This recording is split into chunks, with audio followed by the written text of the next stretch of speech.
वालेकुम everyone, welcome to our channel vets cost. अगर आप इस चैनल पे नए हैं तो प्लीज़ चैनल को सब्सक्राइब कीजिए।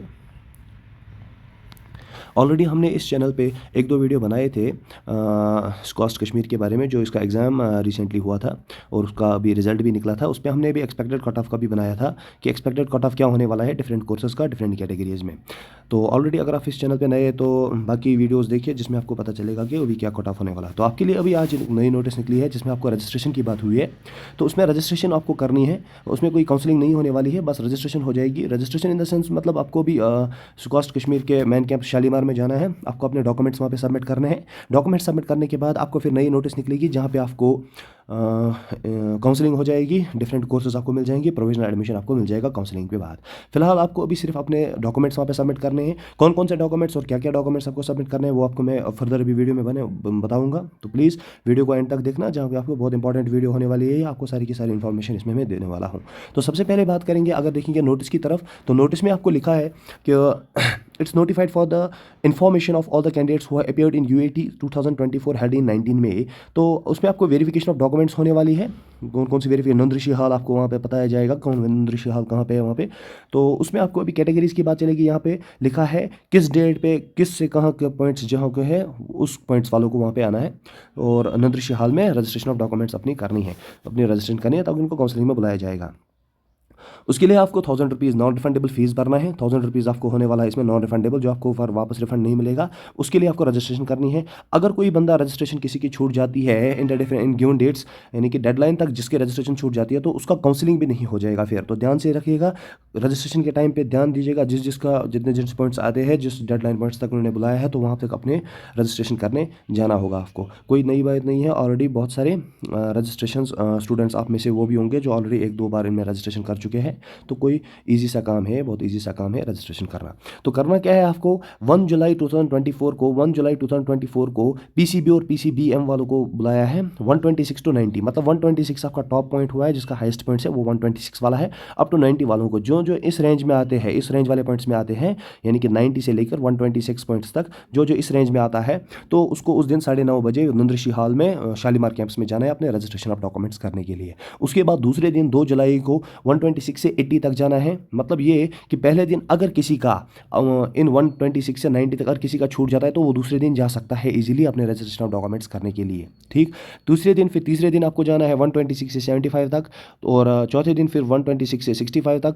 पाँचवें दिन फिर 5 जुलाई को आपको 126 से 60 तक जाना है, और छठे दिन यानी कि 6 जुलाई 2024 को आपको 55 पॉइंट्स वालों तक जाना है। मतलब डेडलाइन इन्होंने फिलहाल 55 पॉइंट्स वालों को दी है। अगर काउंसलिंग कंप्लीट हो जाती है, काउंसलिंग कंप्लीट होने के बाद सेकंड राउंड काउंसलिंग के लिए अगर इन लोगों ने बुलाया और अगर इनको लगा कि बहुत सारी सीट्स अभी खाली हैं, तो फिर ये लोग क्या करते हैं कि ये लोग अभी 55 पॉइंट्स वालों को भी 55 से बिलो पॉइंट्स वालों को भी बुला सकते हैं। फिलहाल के लिए अभी 55 पॉइंट्स तक इन लोगों ने बुलाया है। तो करना क्या है, इन दिनों जो डिफरेंट डेज दिए हुए हैं, जो स्टूडेंट्स अभी जा रहे हैं, तो उनको क्या करना है, अपने डॉक्यूमेंट साथ लेने हैं वहाँ पे। उनकी जेरोक्स कॉपी भी साथ लेनी है, ओरिजिनल भी लेनी है और जेरोक्स कॉपी भी लेनी है। दोनों इन्होंने कहा है, दोनों, एक ओरिजिनल भी लेनी है और जेरोक्स कॉपी भी लेनी है साथ अपने, ताकि वो लोग अपने वहाँ पर वो सबमिट करें डॉक्यूमेंट्स और रजिस्ट्रेशन हो जाए कंप्लीट। उसके बाद नेक्स्ट नोटिस निकलेगी, मैं आपको फर्दर नोटिफाई कर दूंगा जब नोटिस निकलेगी रजिस्ट्रेशन काउंसलिंग के लिए। तो इसी चैनल पे आपको वीडियो मिल जाएगी उस दिन भी इसी के बारे में। तो फिलहाल आपको अभी क्या करना है कि अपनी सर्टिफिकेट, DOB सर्टिफिकेट, जो 10th क्लास में DOB सर्टिफिकेट मिलती है 10th क्लास की, उसकी जेरोक्स कॉपी और ओरिजिनल लेनी है। डोमिसाइल सर्टिफिकेट आपको लेनी है।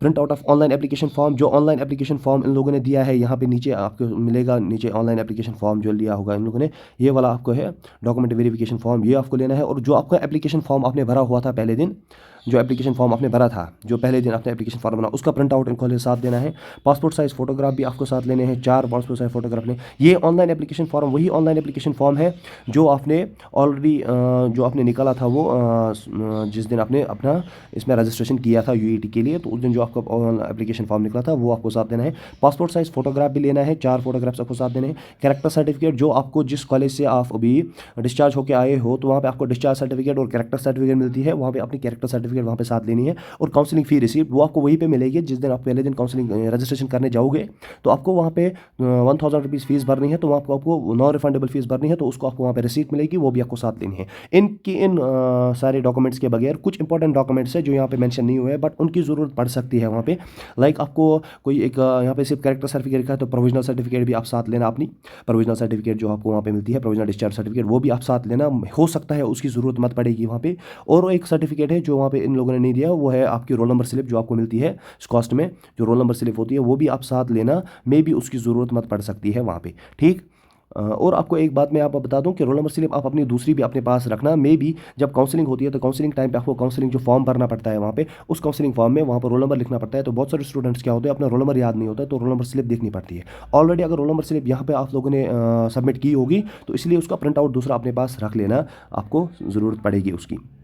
अभी क्या यहाँ पे हुआ है कि जो अभी एबो रेंज में स्टूडेंट्स हैं उनको जाना है और अपनी रजिस्ट्रेशन करनी है। अब दूसरी बात है, अगर कोई स्टूडेंट फेल होता है इन सारे रजिस्ट्रेशन करने में तो वो काउंसलिंग नहीं दे सकता है। अब कोई स्टूडेंट है जिसका काम अभी कुछ है कि वो अभी रजिस्ट्रेशन नहीं कर सकता, उसका कुछ बहुत इंपॉर्टेंट काम है या उसको कोई हेल्थ इशू है, तो वो अपने किसी गार्डियन को भेज सकता है। उसके लिए उसका प्रोसीजर क्या है कि अपने गार्डियन को भेज सकता है अपने सर्टिफिकेट्स लेके, उसके साथ उसको एक और एक्स्ट्रा सर्टिफिकेट लेनी है जो इन लोगों ने साथ दी है, उसको अथॉरिटी लेटर कहते हैं। ये अथॉरिटी लेटर आपको बनवानी है, अपना फोटोग्राफ उस पर पेस्ट करना है, और जो गार्डियन आपको साथ ले रहे हो उसको उसकी फोटोग्राफ लेनी है और अपना साइन करना है आपको वहाँ पे सारा का सारा। फिर वो अथॉरिटी लेटर आप उसके हाथ भेज सकते हो, तो आपका वहाँ पर रजिस्ट्रेशन कंप्लीट हो जाएगी। तो इसके साथ आपकी पूरी की पूरी रजिस्ट्रेशन हो जाएगी। ये रजिस्ट्रेशन कंप्लीट करने के बाद आपको फिर नेक्स्ट नोटिस मिलेगी जहाँ पे आपको सिर्फ फिर आपको काउंसलिंग के बारे में बात बता दी जाएगी। ये डॉक्यूमेंट वेरिफिकेशन फॉर्म भरना, उसको साथ ले जाना। Thank you very much. ये आपका कंप्लीट वीडियो था रजिस्ट्रेशन के लिए। तो चैनल को सब्सक्राइब कीजिए अगर आप इस चैनल पर नए हैं, और ताकि सारे के सारे अपडेट्स आपको मिलेगी काउंसलिंग के regarded. Thank you, and vets cost को सब्सक्राइब करना ना भूलें।